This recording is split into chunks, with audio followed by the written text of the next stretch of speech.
ஓவியன் ஒரு நாள் தன்னோட ஓவியத்தை காலையில வேர்க்கு போறப்போ எடுத்துட்டு போய் பப்ளிக் ரோட்ல டிஸ்ப்ளே பண்றான். டிஸ்ப்ளே பண்ணி சைட்ல எழுதுறான், இந்த ஓவியத்துல யாராச்சும் குறைகளை பார்த்தீங்கன்னா அந்த குறைகளை மார்க் பண்ணிட்டு போங்க அப்படின்னு எழுதிட்டு போறான். வேக் முடிஞ்சு ஈவினிங் வர்ற நேரத்துல அந்த ஓவியத்தை பார்க்குறான், அப்படியே ரெட் மார்க்ஸ் நிறைஞ்சிருக்குது.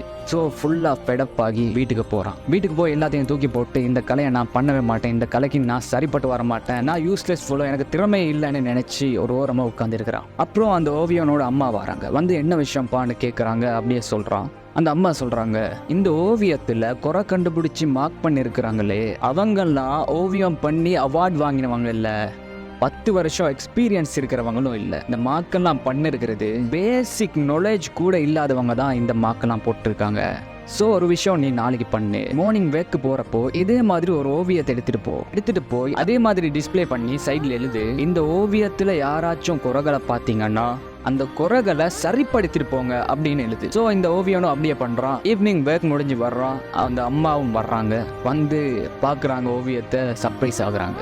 பிகாஸ் அந்த ஓவியத்தில் எந்த மாற்றமும் இல்லை, மார்னிங் எப்படி வச்சுட்டு போனானோ அப்படியே இருக்கு. அப்புறம் அந்த அம்மா அந்த ஓவியனோட முகத்தை பார்த்து சொல்றாங்க, பாத்தியா நாம சரியா பண்றதையோ குறை சொல்றதுக்காக ஒரு கூட்டமே வந்துச்சு, ஆனா அதை சரிப்படுத்துறதுக்காக யாருமே வரல. அதனால உன் வேலையை நீ பெஸ்டா பண்ணிக்கிட்டு போய்கிட்டே இரு, இங்க யாரும் உத்தமன் இல்ல. இது அந்த ஓவியனுக்கு மட்டும் இருக்கக்கூடிய பிரச்சனை அல்ல, யாரெல்லாம் தன் திறமையை வச்சு முன்னுக்கு வரணும்னு நினைக்கிறாங்களோ அவங்க எல்லாருமே சந்திக்கிற பிரச்சனை தான் இது. அந்த நேரத்துல நீங்க நினைச்சுக்கோங்க, கீழே இருக்கிற நாய் குறைக்கிறது மேல இருக்கிற மேகத்துக்கு எதுவுமே ஆக போறதில்லை. அதை மட்டும் மைண்ட்ல வச்சுக்கோங்க. நன்றி.